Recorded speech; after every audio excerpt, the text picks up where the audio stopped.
The Lightning was a superb aircraft, as any of the pilots who have flown the Lightning will tell you. It was unbelievable and a great pleasure to fly and to operate. I wouldn't say it takes enormous skill. The pilots at the time were fairly well up in the pecking order. The Lightning itself was not a difficult aircraft to fly. It was very high performance, but the handling itself was pretty straightforward, so no problems there. The difficulties some pilots had and failed because of that was operating the aircraft as a weapons system, because it was single seat. You had the airborne intercept radar, which is part of the Lightning system. So part of the job really was to use the radar, interpret what was going on, position yourself for an intercept, and then complete. So there's a lot of mental arithmetic going on during the time of an intercept. We were actually very fortunate a lot of the time in having some very skillful fighter controllers to put us in the right sort of bracket to start an intercept and to complete it. I think to be a Lightning pilot or a fighter pilot requires probably what you would call controlled aggression. You need to have a fairly aggressive attitude to go for it. But also you needed the skills and the let's say intelligence to fly and operate the aircraft as well. The first sort of incident was at RAF Wattisham. It was the end of the month. We were doing a three aircraft formation sortie, the start of which involved a 3-second stream takeoff where the three aircraft line up on the runway together and go release the brakes at 3-second intervals. I was number 3 in the formation. The number 2 aircraft unfortunately raised his undercarriage too soon. The aircraft settled back down onto the runway onto the ventral or belly tank. It ruptured the tank, and of course the fuel spilled out very rapidly and was ignited by the reheats at the back of the aircraft. All the time this happened, I was watching it unfold in front of me. So I saw initially black smoke and then flames, and at this point I had no option really but to continue my takeoff and hope for the best. So looking down as I was airborne, I saw the other aircraft had gone off the end of the runway and was just there in a field. I mean, I didn't know just what had happened at that stage to the pilot, whether he was okay, and so on. Anyway, the lead aircraft and myself, we had to divert because obviously the runway was out at Wattisham, and later got the story that the pilot was okay. He'd taken out the sort of net barrier at the far end of the runway, come to a halt in a field, opened the canopy and climbed out. So that was that one, a very interesting experience for a fairly short space of time. The pilot himself, his time on the Lightning was finished. It was deemed that really maybe he ought to go on to something else. So that's what happened. He went on to fly the Vulcan bomber, but the icing on the cake for him was that was in Akrotiri in Cyprus, so it wasn't all bad as far as he was concerned. Another memory from my time on Treble One at Wattisham. I was on Treble One Squadron, as I already said. The sister squadron there was 29 Squadron, another Mark III squadron. And obviously normally there was a fair amount of rivalry between the squadrons. Anyway, there was one evening when we were night flying, and news came through that the 2 aircraft from the other squadron who'd been out flying, radar contact had been lost from them, and one pilot had put out a distress call saying that something major had happened. After an interval, I was tasked to get airborne in the Squadron 2-seater, the T5, with another pilot to go and do an initial search operation to see if we could locate either or both of the pilots. In fact, we managed, using the aircraft homing system, to locate one of the pilots who was in his dinghy.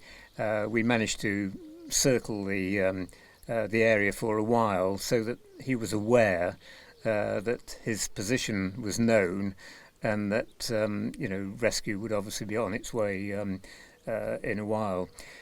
Just to cover a little bit of background as to how the accident happened, we used to practice identifying other aircraft because potentially that was one of the things we would have to do for real, do a visual ident before perhaps engaging the aircraft.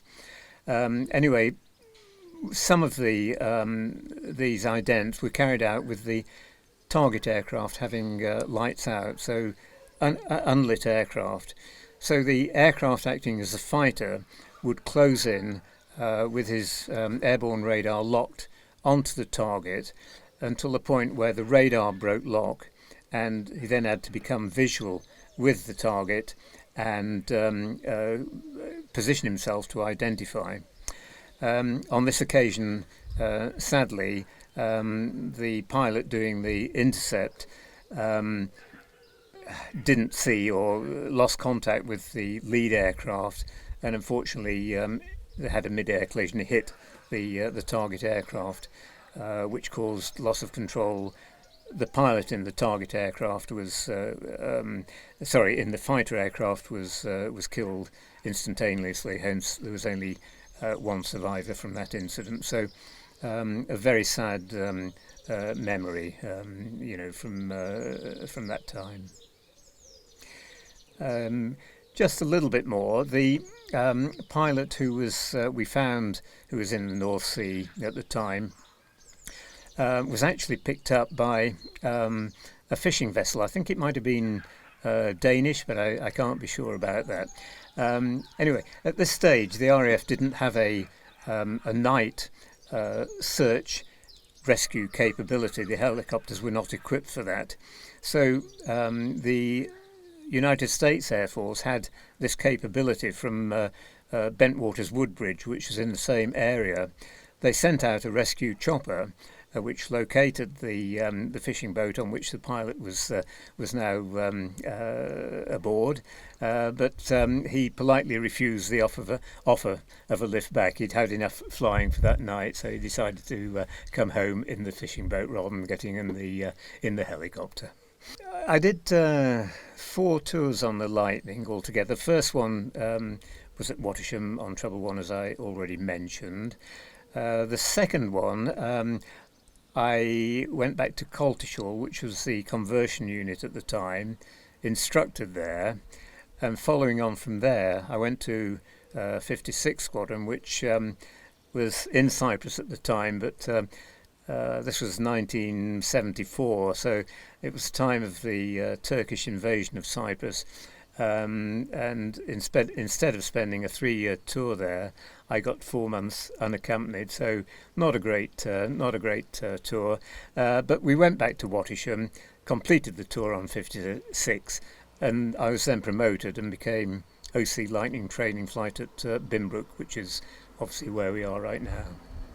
Before becoming a Lightning pilot, I was a qualified instructor on the Jet Provost, and came onto Lightning obviously just as a line pilot, but then, as was the norm, my instructional background was used, and I became an instructor on the Lightning as well.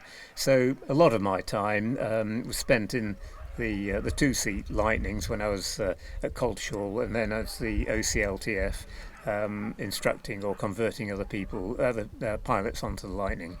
When I was OC Lightning Training Flight, it was my decision effectively as to whether a pilot could make the grade. So let's say he was flying with another instructor, and the other instructor had serious doubts, or there were problems.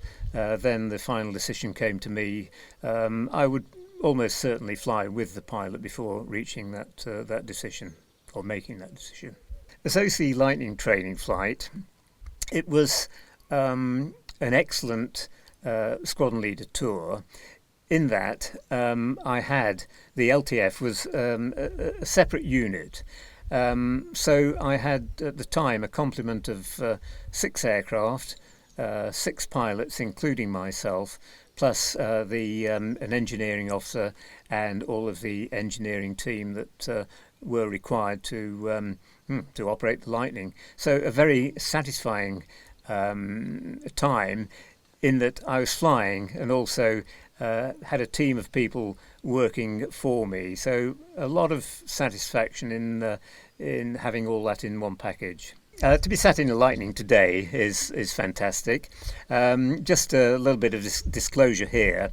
I have continued since leaving the Lightning to have the privilege of fast taxiing some Lightnings, both at Bruntingthorpe near Leicester, and also at Cranfield near Milton Keynes. So I'm still very familiar with the Lightning cockpit, but it's still nevertheless a pleasure to be back in this one today at Binbrook.